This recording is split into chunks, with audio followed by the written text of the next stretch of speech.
Hello everybody, today I want to have a look at a couple of games based upon R-rated movies, or as they say in my part of the world, 18s rated movies. I got 10 of these in total in no particular order, so let's have a look at them. First up, we got From Dusk Till Dawn, Robert Rodriguez's action horror starring George Clooney, Quentin Tarantino, and of course that scene of Salma Hayek. If you've seen this movie, you remember the scene. For the game, we have From Dusk Till Dawn on a PC from 2001. This takes place shortly after events of the film. You play Seth Gecko, Clooney's character, and you're on a prison ship.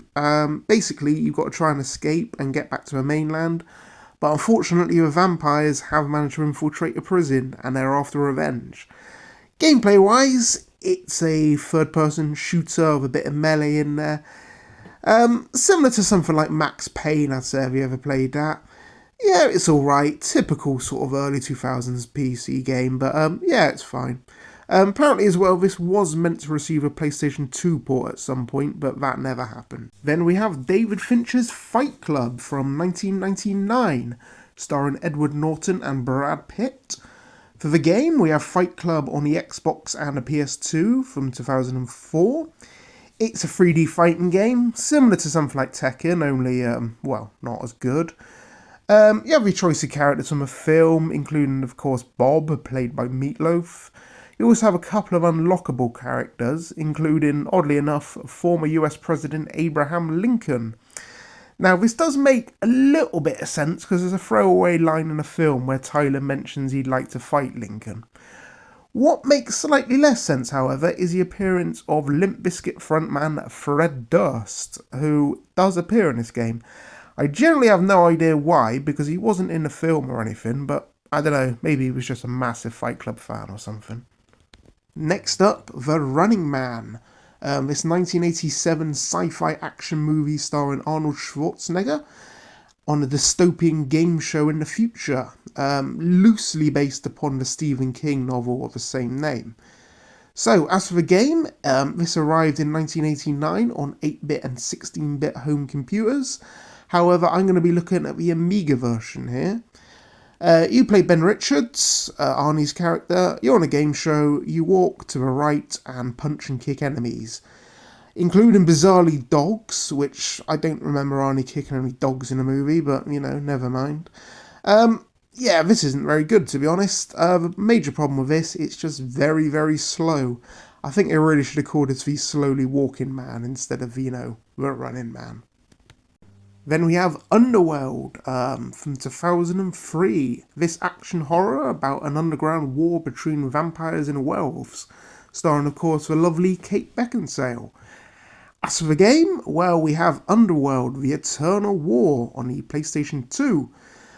This is a sort of top-down style shooter, similar to something like Smash TV, if you ever played that. You play Beckinsale's character, you gotta shoot all the enemies, move to the next area, shoot more enemies, go to the next area. Yeah, it gets kind of repetitive kind of quickly.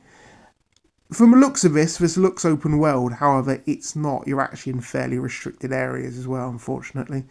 Yeah, this is one that's going to get repetitive fairly fast. There was also a co-op mode, but I didn't actually try it, so you might have a little bit more fun in that. Next, Kick-Ass from 2010, Matthew Vaughn superhero action comedy based upon the comic book series of the same name. As for the game, we have Kick-Ass the game on the PlayStation 3. It's a beat 'em up. You play as either Kick-Ass, Hit Girl, or Big Daddy, and you basically run around New York fighting criminals and just other generally unsavory types. Yeah, this one's okay for, you know, a short little burst. Probably best played in multiplayer. It's worth noting as well, of course, Kick-Ass 2, the disappointing sequel, also got a game, this time on the PS3 and the 360. Seems pretty much more of the same from the first game, but yeah, it's okay. Now we have Beverly Hills Cop, this 1984 action comedy starring Eddie Murphy as Detective Axel Foley, as well as featuring one of the catchiest theme tunes ever committed to film. As for the game, we have Beverly Hills Cop on the PlayStation 2. So the first thing you notice of this is a box. They've tried to replicate the famous poster from the movie. However, they are missing Eddie Murphy. It's just the red car by itself. I'm guessing they didn't have a rights to use his likeness, which becomes even more apparent when you start playing the game, as your character looks absolutely nothing whatsoever like the character in the film does. It's also worth noting, of course, they don't have the theme tune either, because, again, didn't want to pay for it. Gameplay-wise, it's a first-person shooter. Not a very good first-person shooter. Clunky controls, slow character movement, collision details all over the place. It's not very good. I would notice one other thing here as well. There's a glitch in this game where if you're crouched, you will not get hit, meaning you can basically just go into crouch mode and complete entire levels without ever having to kill anyone in it. It's very, very cheap, to be honest, but yeah, not a good game. Now, Reservoir Dogs, Quentin Tarantino's 1992 directing debut, about a jewellery heist gone very, very wrong. As for the game, well, we have Reservoir Dogs on the Xbox, PS2 and PC from 2006. This one is a third-person shooter with a couple of driving stages chucked in for good measure. You play various members of a crew, depending on which level you're on. You also have 3 different endings, depending on basically how well you've done. Well, so how well you've done, more specifically how many people you killed. More people you kill, the worse the ending. Yeah, this is okay, to be honest. I'd say it's average. If you're a big fan of Reservoir Dogs, you might get a kick out of it because it sort of expands the story a bit. But if not, you can probably skip this one. One side note on this as well, this was actually banned in Australia and New Zealand because of its excessive violence, which, yeah, to be fair, it is very violent. So, yeah, if you live down under and you want to play this, you might have a bit of trouble. Or, of course, you could just, emulate it like I did. Next up, Blade. This 1997 action horror movie about a secret society of vampires, starring, of course, Wesley Snipes, because, as we all know, there's only one Blade. So as for the games, we have 2. The first was a fairly generic third-person action game on the PS1. However, the one I want to look at is the Game Boy Color version. It's an old-school 8-bit style beat-em-up. You fight your way through various locations through the city's underworld. You start off with simple punches and kicks, then you upgrade to your sword, and then eventually the gun. You can also upgrade your stats, learn new moves, upgrade your health in between levels. Yeah, pretty good little game this on the Game Boy Color. Kind of not something that people talk about, but a bit of a hidden gem. If you like your old school NES beat-em-ups like Double Dragon or River City Ransom, you might get a little bit of enjoyment out of this one. Next up, Land of the Dead from horror legend George A. Romero, this being the 4th part of his famous Dead series. This stars John Leguizamo, Simon Baker and Dennis Hopper in one of his very last big screen appearances. As for the game, we have Land of the Dead Road to Fiddler's Green on the Xbox and the PC.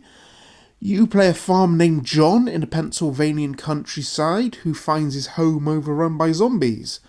So you basically decide to make your way to Fiddler's Green, or the name of a city in the movie, in search of safety, only to find, of course, it wasn't quite as safe as you originally expected.